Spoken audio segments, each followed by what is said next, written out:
Friends, मैं प्रदीप कुमार आपके अपने पारिवारिक एग्जाम अड्डा में आपका स्वागत करता हूं। आज हम सामान्य विज्ञान के कुछ महत्वपूर्ण प्रश्नों पर विचार करेंगे। ये प्रश्न विभिन्न प्रतियोगी परीक्षाओं में पूछे हुए प्रश्न हैं। दोस्तों, ये आपके लिए बहुत ही महत्वपूर्ण होने वाले हैं। मेरे सामान्य विज्ञान के लेक्चर के बाद जब मेरा कोर्स पूरा हो जाएगा, उसके बाद आपको कहीं से भी कुछ पढ़ने की ज़रूरत नहीं पड़ेगी। चलिए, आज हम अपने प्रश्नों की जो सीरीज है उस पर आगे चलते हैं। पहला प्रश्न है, निम्नलिखित में से किसमें केवल परिमाण होता है, दिशा नहीं? पहला ऑप्शन है संवेग, दूसरा कार्य, तीसरा विस्थापन, चौथा बल। तो दोस्तों, इसका सही आंसर हो जाएगा कार्य। इसका सही आंसर हो जाएगा दोस्तों कार्य, क्योंकि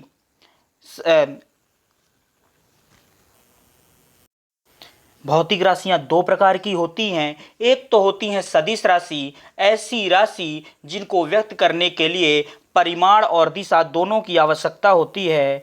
परिमाण और दिशा दोनों की आवश्यकता होती है, सदिश राशियां कहलाती हैं। और जिसमें केवल परिमाण की आवश्यकता होती है, अदिश राशियां कहलाती हैं। तो कार्य जो है एक अदिश राशि है, क्योंकि कार्य को व्यक्त करने के लिए दिशा की आवश्यकता नहीं होती है। चलिए दोस्तों, अगले प्रश्न पे चलते हैं। अगला प्रश्न है, निम्न में से कौन अधिक काम कर सकता है? पहला ऑप्शन है एक घूमता हुआ पहिया, दूसरा बंदूक की एक चलती हुई गोली, तीसरा गतिशील पत्थर, चौथा उठाया हुआ हथौड़ा। तो दोस्तों, जिसमें ज़्यादा ऊर्जा होगी वो ज़्यादा काम करेगा, क्योंकि कार्य करने की जो क्षमता होती है वो ऊर्जा कहलाती है। तो इसका दूसरा ऑप्शन सही आंसर हो जाएगा, बंदूक की एक चलती हुई गोली। चलिए अगले प्रश्न पे चलते हैं। 20 न्यूटन का एक बल एक वस्तु को 2 मीटर विस्थापित कर देता है और 20 जूल कार्य करता है। बल और विस्थापन के बीच कोण है। पहला ऑप्शन है 60 डिग्री, दूसरा 30 डिग्री, तीसरा 120 डिग्री, चौथा 90 डिग्री। तो बहुत ही महत्वपूर्ण प्रश्न है। ये आरआरबी एएलपी में पूछा हुआ प्रश्न है। ये 20 अगस्त 2018 को शिफ्ट सेकंड में पूछा गया प्रश्न है दोस्तों। तो चलिए इसका आंसर करते हैं कि यहाँ पे कार्य दिया हुआ है, हमको बल और विस्थापन के बीच का कोण ज्ञात करना है। तो सबसे पहले जानते हैं इसका फार्मूला क्या होता है। फार्मूला होता है W बराबर FD cos थीटा।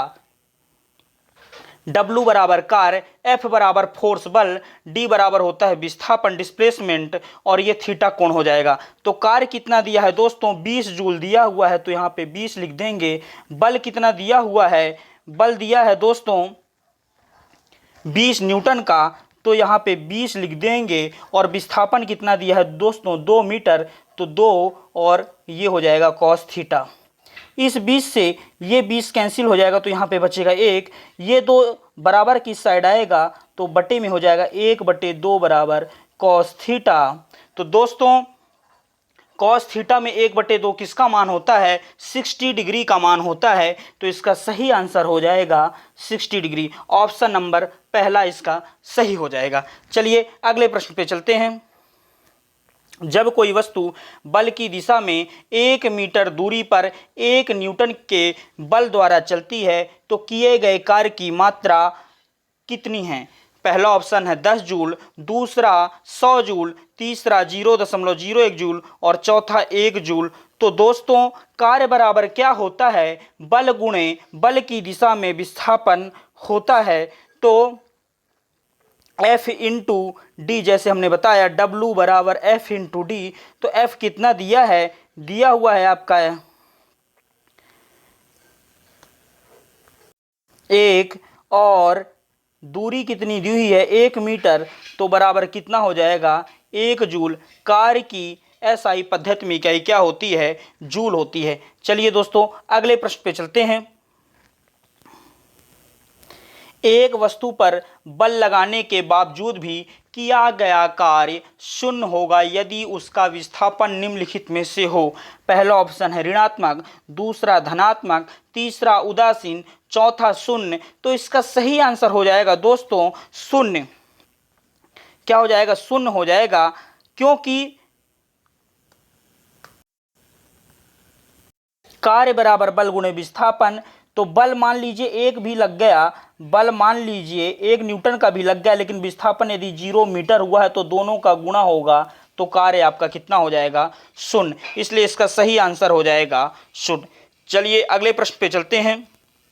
एक कुली जमीन से 20 किलोग्राम का सामान उठाता है और उसे 2 मीटर अपने सिर पर रखता है, ऊंचाई पे 2 मीटर ऊंचाई पे अपने सिर पर रखता है। यहाँ पे होना चाहिए था ऊंचाई पे अपने सिर पर रखता है। सामान पर उसके द्वारा किए गए काम की गणना करें यदि जी बराबर 10 मीटर प्रति सेकंड स्क्वायर है। दोस्तों हमारे ऑप्शन हैं, पहला 350 जूल, दूसरा 400 जूल, तीसरा 200 जूल और चौथा 150 जूल। तो W बराबर क्या हो जाएगा दोस्तों? mgh।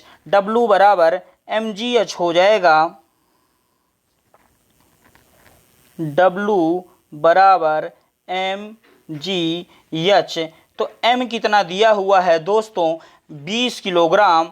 g दिया हुआ है 10 मीटर प्रति सेकंड स्क्वायर, तो 10 हो जाएगा। h कितना दिया है दोस्तों? 2 मीटर। तो इनका आपस में मल्टीप्लाई करेंगे तो आपका आ जाएगा 20 दूनी 40 और 40 दहम 400। तो आपका सही आंसर हो जाएगा ऑप्शन नंबर 2, 400 जूल। चलिए अगले प्रश्न पे चलते हैं। कार्य करने की क्षमता को क्या कहा जाता है? तो दोस्तों कार्य करने की क्षमता ऊर्जा कहलाती है। तो ऑप्शन नंबर पहला ही हमारा सही हो जाएगा कि कार्य करने की क्षमता को ऊर्जा कहते हैं। चलिए अगले प्रश्न पे चलते हैं। अगला प्रश्न है, यदि किया गया कार्य शून्य है तो बल और विस्थापन के बीच कोण कितने डिग्री का होगा? तो दोस्तों इसका आंसर हो जाएगा 90 डिग्री। इसका सही आंसर 90 डिग्री हो जाएगा, क्योंकि W बराबर FD cos थीटा। तो कार्य 0 हो रहा है तो क्या हो जाएगा? ये cos थीटा की वैल्यू कितनी हो जाएगी? cos यदि जब 90 होता है तब cos 90 की वैल्यू कितनी होती है? 0 होती है। तो इसका सही आंसर हो जाएगा 90 डिग्री। चलिए अगले प्रश्न पे चलते हैं। कार्य होता है, पहला ऑप्शन है यदि हो बल, दूसरा ऊर्जा, तीसरा घर्षण और चौथा शक्ति। तो दोस्तों इसका सही आंसर हो जाएगा ऊर्जा, क्योंकि कार्य करने की क्षमता क्या कहलाती है? ऊर्जा कहलाती है। चलिए अगले प्रश्न पे चलते हैं। अगला प्रश्न है, किसी वस्तु पर किया गया कार्य निर्भर करता है। पहला ऑप्शन है विस्थापन पर, दूसरा बल और विस्थापन के बीच कोण पर, तीसरा प्रयुक्त बल पर, चौथा वस्तु के द्रव्यमान पर, पांचवा 1 2 3 तीनों पर। तो इसका सही आंसर हो जाएगा पांचवा ऑप्शन 1 2 3, क्योंकि हमने पढ़ा है बल बराबर क्या होता है? FD cos थीटा पढ़ा है हमने। बल बराबर कार्य बराबर पढ़ा, W बराबर पढ़ा है, यहाँ पे गलती से लिख गया, W बराबर FD cos थीटा। तो इसमें बल भी है, विस्थापन भी है और कोण भी है। तो इसका सही आंसर हो जाएगा ऑप्शन 5। चलिए अगले प्रश्न पर चलते हैं। कार्य करने की दर निम्नलिखित में से क्या कहलाती है? पहला ऑप्शन है ऊर्जा, दूसरा वेग, तीसरा शक्ति, चौथा बल। तो इसका सही आंसर हो जाएगा तीसरा, शक्ति। कार्य करने की दर शक्ति कहलाती है। चलिए अगले प्रश्न पे चलते हैं। शक्ति का सूत्र है, पहला ऑप्शन है संवेग बटे समय, दूसरा कार्य बटे समय, तीसरा गति बटे समय, चौथा विस्थापन बटे समय। तो दोस्तों इसका सही आंसर हो जाएगा कार्य करने की दर, यानी कार्य करने में लगा समय, कार्य बटे समय। ऑप्शन नंबर सेकंड सही हो जाएगा। चलिए अगले प्रश्न पे चलते हैं। अगला प्रश्न है, यदि वायु प्रतिरोध को नगण्य, यहाँ पे गलती से नगद लिख गया है, यहाँ पे नगण्य होना चाहिए था, यहाँ नगण्य होना था, नगण्य माने तो मुक्त रूप से गिरते हुए पिंड की स्थितिज ऊर्जा और गतिज ऊर्जा का योग क्या होगा? पहला ऑप्शन है अनंत, दूसरा स्थितिज ऊर्जा के योग का दुगुना, तीसरा है शून्य, चौथा स्थिर। तो दोस्तों इसका सही आंसर हो जाएगा स्थिर, क्योंकि स्थितिज ऊर्जा और गतिज ऊर्जा का योग सदैव स्थिर होता है। चलिए अगले प्रश्न पे चलते हैं। अगला प्रश्न है, जब आप एक रबड़ बैंड खींचते हैं तो हस्तांतरित ऊर्जा निम्नलिखित में से किस रूप में संग्रहित होती है। जब हम किसी भी चीज को खींचेंगे, यानी मतलब किसी भी वस्तु की स्थिति के कारण जो उसमें ऊर्जा उत्पन्न होती है, उस ऊर्जा को स्थितिज ऊर्जा कहते हैं। और जब किसी वस्तु की गति के कारण उसमें ऊर्जा उत्पन्न होती है तो उसे गतिज ऊर्जा कहते हैं। जब हम रबड़ बैंड को खींचेंगे तो उसमें स्थितिज ऊर्जा उत्पन्न होगी। तो ऑप्शन नंबर पहला सही हो जाएगा। चलिए अगले प्रश्न पे चलते हैं। गतिशील वस्तु की गतिज ऊर्जा किस पर निर्भर करती है। पहला ऑप्शन है वजन और इसके स्थान पर, दूसरा द्रव्यमान और इसके स्थान पर, तीसरा द्रव्यमान और त्वरण पर, चौथा द्रव्यमान और वेग पर। तो दोस्तों इसका सही आंसर हो जाएगा ऑप्शन नंबर 4 द्रव्यमान और वेग पर। क्योंकि गतिज ऊर्जा का सूत्र होता है दोस्तों के ई बराबर होता है 1/2 mv², 1/2 mv²। तो इसमें द्रव्यमान भी है और वेग भी है, तो यही सही आंसर हो जाएगा। चलिए अगले प्रश्न पे चलते हैं। अगला प्रश्न है, किसी जल विद्युत ग्रह में विद्युत ऊर्जा में परिवर्तित होने वाली ऊर्जा कौन सी है।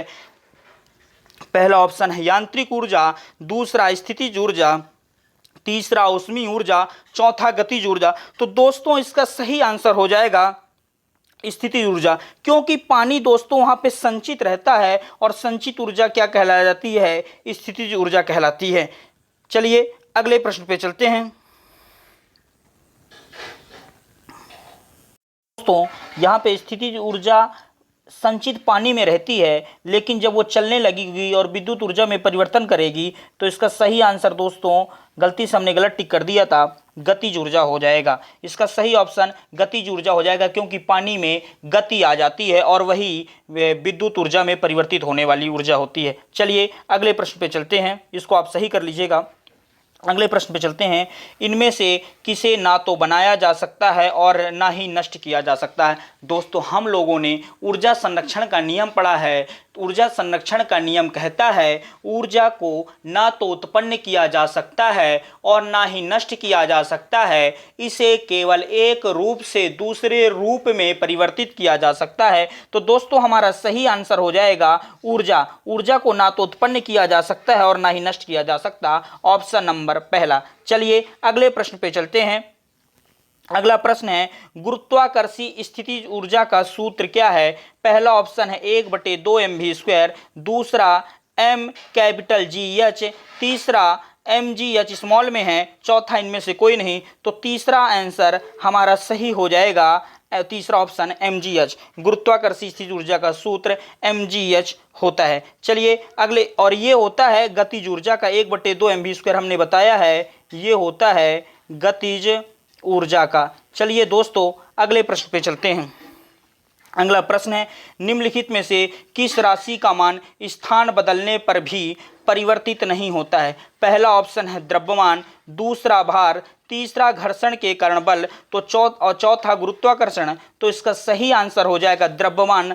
बस किसी भी वस्तु का द्रव्यमान जो है स्थान के बदलने पर परिवर्तित नहीं होता है, भार जो है परिवर्तित हो जाता है, क्योंकि जी का मान विभिन्न स्थानों पर स्मॉल जी, यानी स्मॉल जी जिसका मान होता है 9.8 मीटर प्रति सेकंड स्क्वायर, इसका मान परिवर्तनशील है, ये परिवर्तनीय है, ये बदलते रहता है। तो इसलिए भार स्थिर नहीं रहता है, स्थान बदलने पे परिवर्तित होता रहता है। तो इसका सही आंसर द्रव्यमान हो जाएगा। चलिए अगले प्रश्न पे चलते हैं। अगला प्रश्न है, किसी वस्तु के द्रव्यमान का मापन किसका मापन कहलाता है। पहला ऑप्शन है त्वरण, दूसरा संवेग, तीसरा जड़त्व, तो चौथा गति। तो दोस्तों इसका सही आंसर हो जाएगा जड़त्व। तो दोस्तों फिर से प्रश्न को एक बार पढ़ लेते हैं। प्रश्न क्या कह रहा है, किसी वस्तु के द्रव्यमान का मापन। तो द्रव्यमान का मापन क्या कहलाता है दोस्तों, द्रव्यमान का मापन कहलाता है जड़त्व। तो जड़त्व इसका सही आंसर हो जाएगा। दोस्तों ये वीडियो आपके लिए बहुत ही इंपॉर्टेंट होने वाली है, और इसी तरह क्लास प्राप्त करने के लिए कमेंट सेक्शन में कमेंट करें और चैनल को ज़्यादा से ज़्यादा लाइक, शेयर एंड सब्सक्राइब करें। चलिए आज की क्लास यहीं तक।